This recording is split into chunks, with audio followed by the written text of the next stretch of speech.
Өнөөдрийн засгийн газрын уралдаан дээр энэ жилийн төсвийн хүрээний мэдэгдэл буюу одоо төсөв тодтогтойгоо холбогдуулаад төсвийн хүрээний энэ жилийн мэдэгдэл мөн эх жил буюу одоо 2026 оны төсвийн хүрээний мэдэгдэл 2026-аас 2027 оны төсвийн төсөөллийг засгийн газрын хуралдаанд бол танилцуулсан. За өнөөдөр их хурлын чуулганаар засгийн газрын бүрэлдэхүүний хууль, за мөн төсвийн доктортой байдлын хуулийн өөрчлөлтийг баталсны дараа бол засгийн газар дахин хуралдаж энэ төсвийн хүрээний мэдээлэл, төсвийн төсөөлөл, төсвийн тодтголыг бол албажуулж улсын хурлд одоо өргөн мэдүүлэхээр одоо төлөвлөж байна. Тэгээ та бүхэн бас мэдж байгаа манай улсын эдийн засгийн бүтэц бол өөрөө хос хамааралтай ийм одоо эдийн засгийн бүтцтэй орн. Нэгсэндээ бол экспортын орлого, төсвийн орлого бол аль аль нь уул уурхайн бүтээгдэхүүнээс хамааралтай. Тэгэхээр эдийн засагт одоо импакт өгж байгаа үе бол дандаа одоо мэдээж одоо экспортлж байгаа бүтээгдэхүүн, уул уурхайн бүтээгдэхүүн тэр дундаа одоо нүүрснээс хамааралтай. Тэгэхээр Монголд бол бид бол одоо хятад руу одоо нүүрсээ экспортлдог. Тэгэхээр хятадд хэрвээ нүүрсний хэрэгцээ багасах юм бол мэдээж одоо манай экспортын орлого бол түүнийг дагаад бол багасдаг.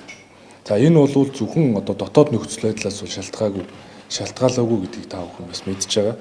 Дэлхийд дахинд үүсэж байгаа за энэ тарифын бодлогууд, худалдааны дайн, за энэ ойрхот орнуудын зөрчилдөөн гэдэг энэхүү одоо дэлхийн геополитикийн хурцтмал байдал бол манай эдийн засагт бас нөлөөллөө бол үзүүлж байна. За үүнээсээ ч улбалаад одоо нүүрсний үнийг бол бид нэр энэ жилийн төсвийн хүрээний мэдээлэл дээр тооцож байсан тооцоолол бол одоо түүнийгээ дагаад одоо багассан. За үндсэн орлого болох нүүрсний үн бол одоогийн байдлаар 39%-аар буурсан гэсэн ийм бол одоо үзүүлэлттэй байгаа. За гайлын ерөнхий газрын одоо өнөөдөр яг тус бомтоор нүүрс яг хэдээр гарч байгаа вэ гэдэг үнийг бол өнгөрсөн жилийн хугацаанд бол засгийн газар бүх сайд нар бол кабинет дээрээс real time-аар одоо бодит цагаар шууд хардаг болсон. За яг өнөөдрийн байдлаар бол нүүрсний үн бол нэг $71 байна гэдээ харагдаж байгаа. Тэгэхээр бид нар бол нүүрсний үнийг бол одоо $80 тооцоолж ийсэн бол эдийг өөдрөг төсөөлөл байсан. Тийм учраас одоо нүүрсний одоо үн бол одоо бараг орлого бол бүхэлдээ үнээсээ болоод 39%-аар одоо буурсан гэсэн. Тэгэхээр нүүрсний үн буугаад эхлэхээр татвар бол бас төдий хэмжээгээр багасж байгаа. Ялангуяа одоо уул уурхайн салбарт ашигт малтмлын нөөц ашигчны төлбөрийн төлөлт дөс гадна бол одоо нийт хэмжээ нь бол одоо багасж байгаа. Тийм учраас бол үүнийг дагаад төсөв бол бас хүндэрсэн, төлбөрийн тэнцэл бас алдагдaltaй болсон. Нэгсэндээ бол доллараар ордог, доллараар гардагаас бага болж байгаа гэсэн юм үзүүлэлттэй байгаа. Одоо үүнийг дагуулад бид энэ жилийн зөвхөн төсвийн хүрээний мэдээллийг хөндөд зогсохгүй эх жилийн буюу 5 сарын 31-нд их хурлаар баталсан төсвийн хүрээний одоо мэдээлэлтэй тодорхой одоо өөрчлөлтүүдийг хийх, тоонуудыгаа одоо нийцүүлэх шаардлага бол бас үүсэж байгаа. За мэдээж яагаад ийм байдал үүссэн бэ гэхээр дэлхийн зах зээл дээр за энэ одоо уул уурхайн бүтээгдэхүүний үнийг одоо тооцоолдог. За одоо Bloomberg-ийн терминал дээрээс гэхэд нийтдээ нэг 14 байгууллага энэ одоо үний төсөөллийг бол гаргадаг. Тэгэхээр цаашдаа бол нүүрсний үн дэлхийн зах зээл дээр бараг одоо нэг 13-аас 30%-аар бол буурна гэсэн ийм одоо бас тооцоолол бол гарсан. Тийм ч учраас бид нар бол 2026 оныхоо төсвийн хүрээний мэдээллийг эргэж харах бол зайлшгүй шаардлага бол үүсэж байгаа.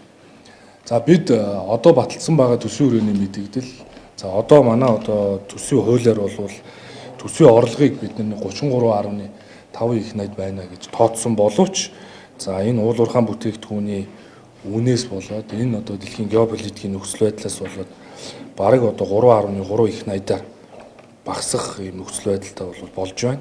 Тийм учраас үүнийг дагаад одоо бид нар энэ төсвийн хүрээний мэдээлэлд өөрчлөлт оруулах ёстой гэдэг утгаараа за эдийн засгийн хөгжлийн яам бол экспортынхоо энэ бүтээгдэхүүнийхээ макро үнүүдийг тодорхойлж бас сангийн яамд хүргүүлсэн.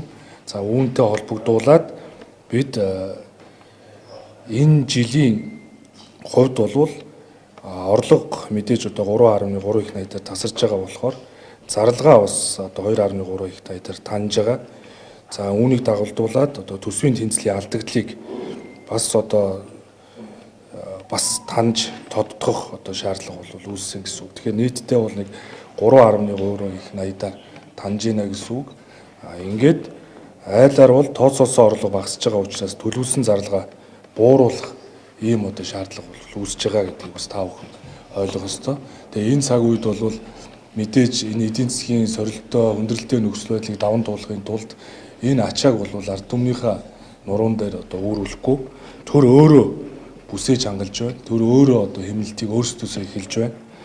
Засгийн газар одоо машин техникээр байх юм бол баг эко хэмнэлтийн ийм одоо горимд одоо шилжиж байна гэсэн үг. Тэгэхээр цалин тэтгэвэр хүүхдийн мөнгийг хэмнэхгүйгээр бид нар давхардл хийдлүүдийг чигүүргийн одоо шинжилгээнд суурилсан олон одоо бас дарга нарын оронтойг нэг хүн хийх болцоотой ажил чигүүргийг одоо 3 хүн хийдэг байсныг одоо чигүүргийн шинжилгээ хийж хомж өгнө гэсэн үг. Дарга нарынхаа тоог одоо бууруулах бодлогыг одоо барьж байна гэж та бүхэн бол бас ойлгож болно. Тэгээ ер нь энгийнээр хэлэх юм бол 8 нэрийн одоо хүнсний дэлгүүр ажиллуулж байгаа иргэн бол одоо 2 бараан л дээрээсээ л ашиг болдог байсан бол тэр 2 бараа бүтээгдэхүүнийх нь үнэ нь одоо 39-40%-аар буурчгаар тухайн дэлгүүр ашиггүй ажиллаж эхэлнэ.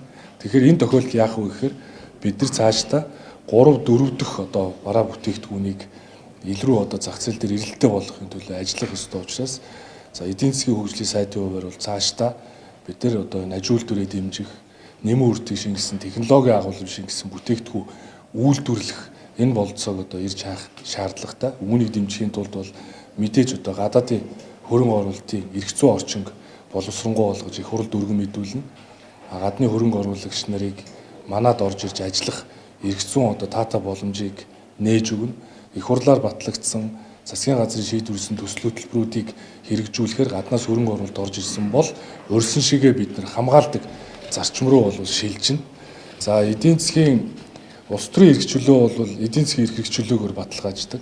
Тийм ч учраас бол цаашдаа засгийн газрын энэ 4 жилийн үйл ажиллагааны хөтөлбөрт суусан одоо хамтарсан засгийн газрыг хэрэгжүүлж исэн 14 мега төслүүдийг ирэмблэх ажлыг нийт одоо 14 аргачлалаар үнэлсэн. Ингээд энэ хүрээндээ 4-5 төсөл бол үргэлжлэнэ. Тэр эдийн засгийн хөгжлийн яамн дээр бол аль зөвшөөрлийн чиглэлийг одоо мэргэжлийн холбоо хувийн хвшил шилжүүлэх болцоотой вэ гэдгийг шийдэх хэрэг байдаг. Тэгэхээр ер нь бол бид нэр цаашдаа энгийн зөвшөөрлүүдийг мэргэжлийн холбоонуудад шилжүүлээд тухайн орон тоонуудыг цомготгох бодлогыг барьж хувийн хвшлийг дэмжинэ. Төр хувийн хвшлийн түншлэлийн хуулийг их хурл дүргэн мэдүүлэхийн тулд бид нар одоо үе шатуудыг багасгана. Одоо төр хувийн хвшлийн түншлэлээр ажил явуулъя гэхээр багадаа 8 сарыг зардаг. Өржсөн үнэлгээ хийх гэж бараг 6 сар болдог. Энэ үе шатуудыг багасгахгүйгээр одоо хувийн хвшил төртөө хамтарч төсөл хэрэгжүүлнэ гэдэг баг болцоогүй. Тэгэхээр нэгэнт бид нар цаашдаа санхүүжилтийг төсвийн мөнгөөр шийдэж чадахгүй болж байна. Ийм цаг үед бол одоо хувийн хвшлийн оролцоо одоо төдийг одоо бас адилхан өндөр байх ёстой. Тийм учраас хууль эрх зүйн орчны хувьд ч гэсэн бид нар тодорхой одоо өөрчлөлтүүдийг хийх чиглэлээр бол эдийн засгийн хөгжлийн яам бол ажиллана. Тэгэхээр хөгжлийн 1 жилийн хөгжлийн төлөвлөгөөнд тусгагдсан төслүүдийг ч гэсэн бид нар одоо заримыг нь хойшлуулах, заримыг нь одоо шаардлагагүй одоо төлөвлөгөөнд тусгагдсан зорилтуудыг одоо хойшлуулах ийм одоо шатараатай арга хэмжээнүүдийг авах ёстой. Нэгэсэндээ бол ирэмбийг тогтоох чиглэл рүү бол одоо ажиллана гэдгийг бас хэлье. Ингээд зүгээр эцэст дүгнэж хэлэхэд бол за төсвийн хүрээний энэ удаагийн одоо мэдээлэл дээр бол мэдээж төр одоо 2 орчим их найдын хэмнэлт хийх нь байна. Дарга цэргийнхаа тоог зөөлөх нь байна. Үндэсний хороо зөвлөх комиссуудаа татан буулгах нь байна. Хурал зөвлөгөөнүүдийг одоо улсын төсвийн санхүүжилтээр хийдэг байдлыг бол таслан зогсоох нь байна. Гадаад дотоод томилтоо бол хөнгөн байна гэдгийг ойлгох ёстой. Жишээ нь одоо 7 сарын наадмын өмнө зохион байгуулагддаг эдийн засгийн форумын асуудлыг ч гэсэн өнөөдөр бас ярилцсан. Эдийн засгийн форумд бол гадны хөрөнгө оруулагч нарыг өндөр оролцоотой оролцсон. Гэхдээ энэ эдийн засгийн форум бол энэ жилийн хувьд Монголын эдийн засгийн форум төрийн бус байгууллагатай хамтраад хувийн хвшлийн санхүүжилт дэмжлэгтэйгээр зохион байгуулагддаг төр зөвхөн оролцох байдлаар бодлого танилцуулах байдлаар бол төсөөл санхүүжих шаардлагагүйгээр хийхээр одоо эдийн засгийн форумын төрийн бас байгууллагынтай ингээд тохирсонтой дагуу одоо бол цаашдаа ийм олон нийтийг хамарсан панел форум хэлэлцүүлэг уулзалтуудыг бол одоо хийхгүй бид нэр төсөөл санхүүжүүлэхгүй байх ийм одоо бодлогыг барьж ажиллана. Зүгээр иргэдтэй энэ эдийн засгийн хүндрэлийг одоо үүрүүлэхгүй тулд бид тодорхой одоо бас төсвийн одоо алдагдaltaй тодорхой хэмжээний алдагдaltaй одоо төсвийг оруулж ирэх буюу энэ бол өөрөөр тэтгэвэр тэтгэмжээ цалин хөлсөөр тавиад байгаа гэдэг ойлголт огт биш. Зарлага талдаа бичигдэж байгаа. Энэ гадаадын зээл тусламж гэсэн хэсэг тэр тоон дээр нь бол бид нар тодорхой алдагдлыг тавиад ингээд одоо төсвийн хүрээний мэдээллийг одоо боловсруулсан. Ингээд хэрвээ өнөөдөр энэ төсвийн доктортой байдлын хууль батлагдвал бид нар одоо улсын их хурлд өргөн мэдүүлнэ.